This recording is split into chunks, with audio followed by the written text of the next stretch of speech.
You think you own things, but what if everything you own actually owns you? The average person believes they're free. They wake up in a house they're paying off for 30 years, drive a car that costs more than their grandfather made in a decade, and carry a phone that knows more about them than their own spouse. They call this freedom. But somewhere in a glass tower, in a city you've never been to, someone is watching. Not your face, your pattern, your rhythm, your digital heartbeat. And they've built an entire economy around keeping that heartbeat exactly where they want it, visible, predictable, controlled. This is a story about disappearing. Not the kind of disappearing you see in movies, where some ex-spy burns his passport and hides in the mountains. This is about something deeper. Something that terrifies governments and corporations more than violence ever could. The ability to exist outside the system entirely, to become a ghost in the machine, to be completely, utterly untrackable. But to understand how to vanish, you first have to understand how you became visible in the first place. Let me take you back, not to last year, not to the invention of the internet, further, to a time when the architecture of control was being drawn up on actual blueprints, in actual smoke-filled rooms, by men who understood something fundamental about human nature. That if you want to control someone, you don't put them in chains. You make them volunteer for the chains. You make them beg for the chains. You convince them the chains are actually wings. 1933. The United States is on its knees.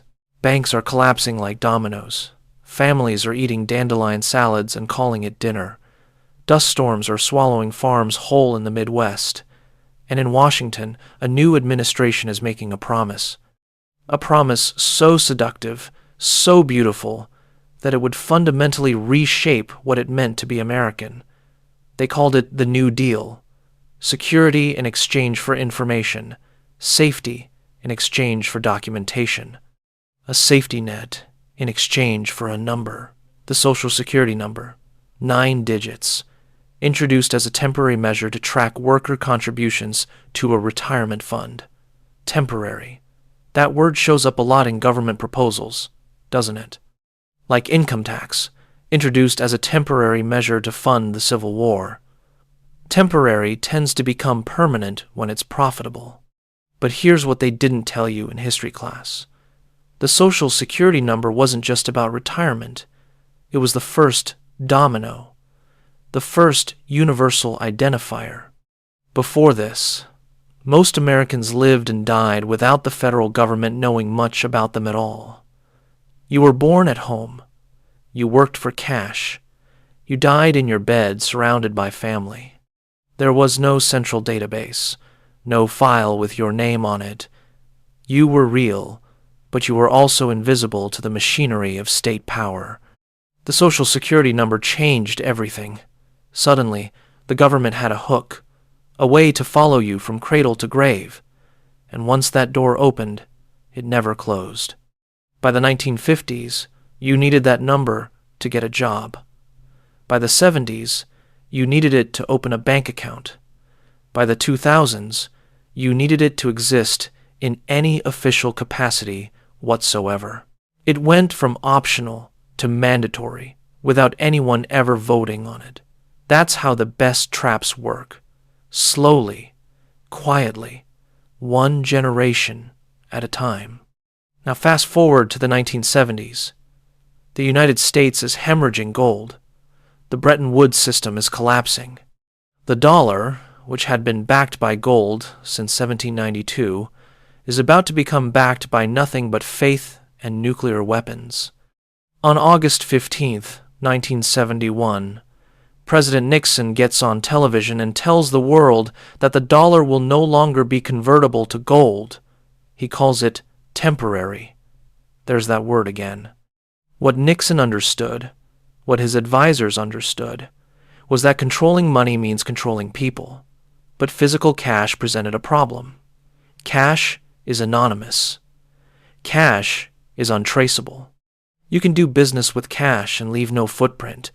You can hide cash under your mattress and the bank doesn't know it exists.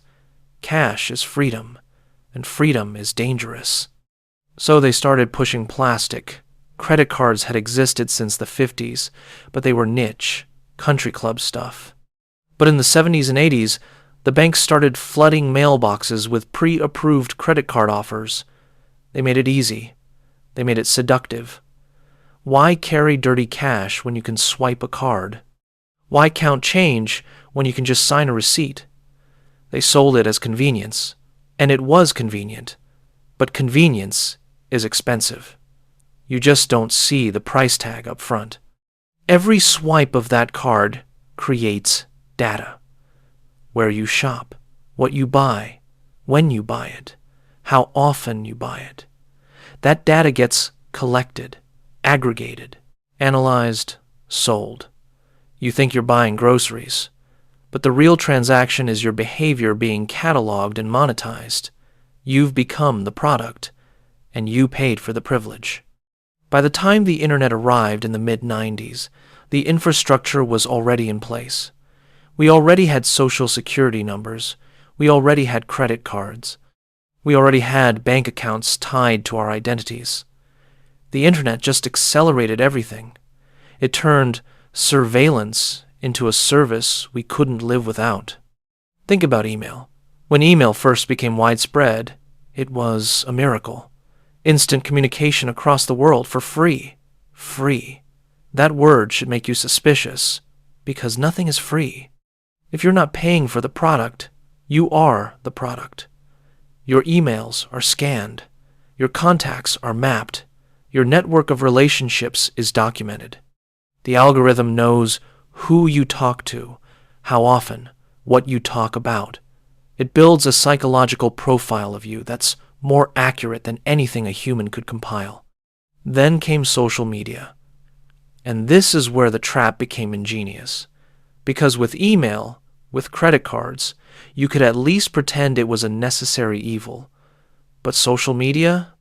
Social media convinced you to voluntarily upload your entire life, your photos, your thoughts, your political opinions, your relationship status, your location in real time. You built your own surveillance file, and you did it for free. You did it enthusiastically. Facebook launched in 2004. Within a decade, it had over 1 billion users. 1 billion people who handed over their personal information, their social connections, their daily routines, in exchange for the ability to see what their high school classmates had for lunch. The value exchange is insane when you really look at it. You give up your privacy, your data, your attention. They give you dopamine hits and targeted advertisements, and you thank them for it. But here's the darker layer, the one most people don't see. All of this data doesn't just sit in a server somewhere collecting dust.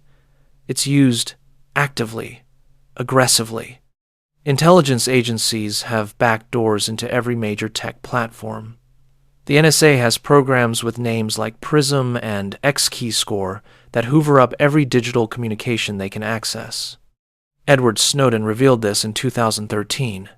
The public was outraged for about 3 weeks, then they went back to posting selfies. Because outrage without action is just noise, and the system knows this. They count on it. They design for it.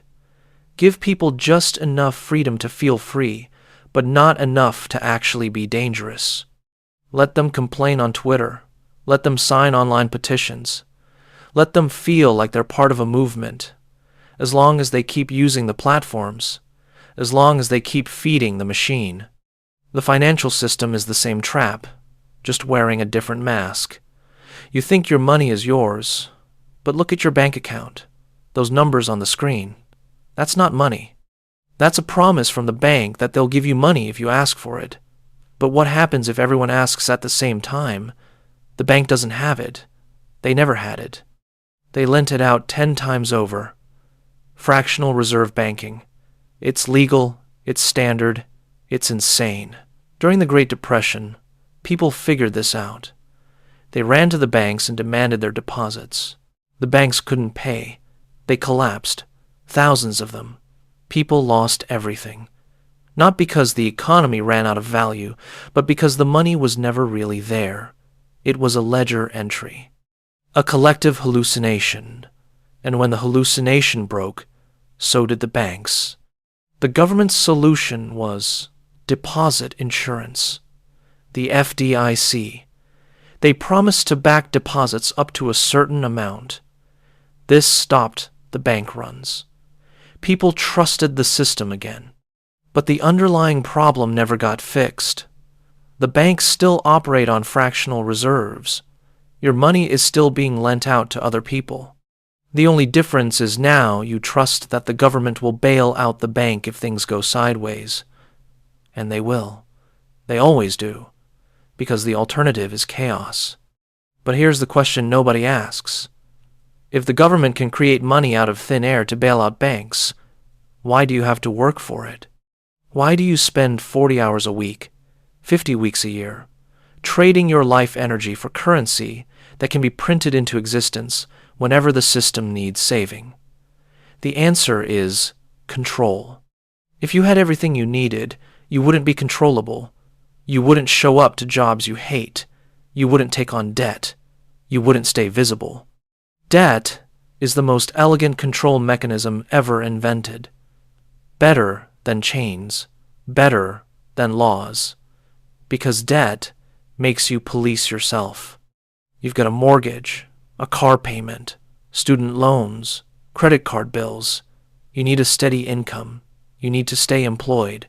You need to keep your credit score high. You need to stay in the system. One missed payment and your credit score drops. Your interest rates go up. Your insurance costs more. The punishment is automatic. No judge, no jury, just an algorithm that decides you're a risk. And the beautiful part, from the system's perspective, is that you did this to yourself. Nobody forced you to take out that mortgage. Nobody forced you to swipe that credit card. You made choices. Free choices in a free market. The fact that every alternative was designed to be worse doesn't change the narrative. You're in debt because of your choices. Not because the game was rigged from the start, but it was rigged. It's always been rigged. The entire post-war economic boom was built on consumer debt. After World War II, America had an industrial capacity designed for total war and nothing to point it at. So they pointed it inward. They created suburbia, identical houses in identical rows. They sold the American dream. A house, a car, a television, a lawnmower, a refrigerator full of food. This was prosperity. This was freedom. Except you couldn't buy any of it with cash. The average worker didn't have that kind of money saved up. So they invented the 30-year mortgage, the car loan, the installment plan. Buy now, pay later. Spread the cost over decades. It seemed reasonable, affordable, but what it really did was lock you into 30 years of mandatory employment, 30 years of needing the system to function, 30 years of visibility. Your mortgage payment is due on the 1st of every month. Miss it, and the bank starts foreclosure proceedings. Not immediately. They give you grace periods, warnings, opportunities to catch up, because they don't want your house. They want your payments. They want you stressed enough to prioritize the mortgage over everything else, but not so stressed that you break and walk away. It's a calibrated pressure, a controlled burn. And the same logic applies to everything else. Your car payment, your insurance, your utility bills, your phone bill. Each one is a thread. Individually, they seem manageable. But together, they form a web. A safety net, they call it. But safety nets can also be traps. Depends on whether you're trying to fall or fly.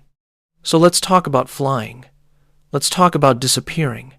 Because that's what you came here for, isn't it?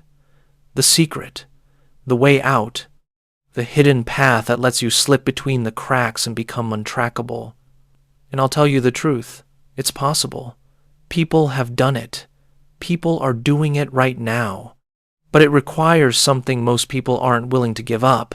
It requires you to step outside the comfort zone of modern life and embrace a level of intentional inconvenience that feels almost primitive. First, you have to understand what makes you trackable. It's not just one thing. It's a constellation of data points. Your social security number ties you to government databases. Your bank account ties you to financial surveillance. Your phone ties you to location tracking. Your email ties you to communication networks. Your social media ties you to relationship mapping. Your credit cards tie you to purchase histories. Each one is a beacon, and together they paint a complete picture of who you are, where you are, and what you're doing. To disappear, you have to turn off the beacons, all of them, and you have to do it in the right order, because if you do it wrong, you'll trigger alerts, red flags, investigations. The system doesn't like it when people try to leave. It interprets disappearance as suspicious behavior, and suspicion brings attention, the exact opposite of what you want. Step 1 is financial separation. You cannot be untrackable while using traditional banking. Every transaction you make is recorded, every deposit, every withdrawal, every transfer. The bank knows. The IRS knows. Anyone with legal access to that data knows. So you have to operate outside the banking system. This means cash, physical, tangible cash, the kind you can hold in your hand. But getting cash out of the system is its own challenge. Large withdrawals trigger reports. In the United States, any cash transaction over $10,000 gets reported to the Financial Crimes Enforcement Network. And if you try to avoid that by making multiple smaller withdrawals, that's called structuring, and it's a federal crime. They've thought of everything. The solution is patience. Slow, steady withdrawals over time. Amounts that don't trigger scrutiny. You're not emptying your account overnight. You're gradually converting digital promises into physical reality, and you're doing it without pattern. Different amounts, different times, different locations. You're introducing noise into the signal. Once you have cash, you need to spend it without creating new data. This means avoiding any business that requires identification. No hotels that want to photocopy your ID. No rental cars that run your license. No gyms that scan your membership card. You're looking for cash-only establishments, mom-and-pop shops, farmers markets, roadside motels that still use actual keys instead of card readers. Step 2 is cutting digital ties. This is harder than it sounds because digital connectivity has become synonymous with existence. But your phone is a tracking device, not potentially. Actually, it pings cell towers constantly. It logs your location. It records your movements. Even when you think it's off, it's not. Not really. The NSA has tools that can activate a phone's microphone remotely. Snowden confirmed this. Your phone is a bug you carry voluntarily. So you ditch the smartphone. Get a burner. A prepaid flip phone you pay for with cash. No contract, no identification, no account tied to your real name. Use it sparingly. Change it regularly. Never keep it on longer than necessary. And never, ever bring it somewhere you don't want connected to you. But even better than a burner is no phone at all. This sounds impossible in 2026. How do you function without a phone? The same way people functioned for thousands of years before phones existed. You plan ahead. You make arrangements in person. You show up when you say you will. You don't rely on the digital leash. Step 3 is severing identity ties. This is the nuclear option. This is where most people stop, because this is where it gets legally and ethically complicated. You can live off-grid. You can use cash. You can avoid phones. But can you stop using your social security number? Can you stop filing taxes? Can you completely disconnect from the legal identity you were assigned at birth? Technically, yes. Practically, it's a minefield. You'll lose access to anything that requires legal identification. No driver's license, no passport, no legal employment, no government benefits. You're opting out of the social contract entirely, and society punishes people who opt out. Not always with laws, sometimes just with inconvenience, with closed doors, with suspicion. But there are places where you can exist without papers, rural areas, isolated communities, places where people value privacy over bureaucracy, places where a handshake still means something. These places are disappearing, but they're not gone. Not yet. The hardest part isn't the logistics, it's the psychology. Because disappearing means abandoning the life you've built, the relationships, the routines, the comforts. You can't stay in touch with friends on social media. You can't send birthday cards with a return address. You can't maintain the connections that make you feel human. You become a ghost. And ghosts are lonely. This is why most people don't do it. Not because it's impossible. Because it's hard. Because it requires sacrifice. And we've been trained from birth to value comfort over freedom. To choose the golden cage over the uncertain wilderness. The system doesn't need to force you to comply. It just needs to make non-compliance uncomfortable enough that you choose compliance on your own. But for those who do it, for those who actually disappear, there's a strange kind of peace, a clarity. When you're no longer being tracked, you're no longer being influenced. The algorithm doesn't know what to sell you. The marketing doesn't know how to manipulate you. You're outside the feedback loop. You're free in a way that most people can't even imagine anymore. And maybe that's the real lesson here. Freedom isn't something you're given. It's something you take. And the price is everything that makes you comfortable. Your digital life, your financial security, your legal identity. The system is designed to make you choose comfort, to make you choose visibility, to make you stay. But you don't have to stay. You never did. The cage was always unlocked. You just had to be willing to walk through the door.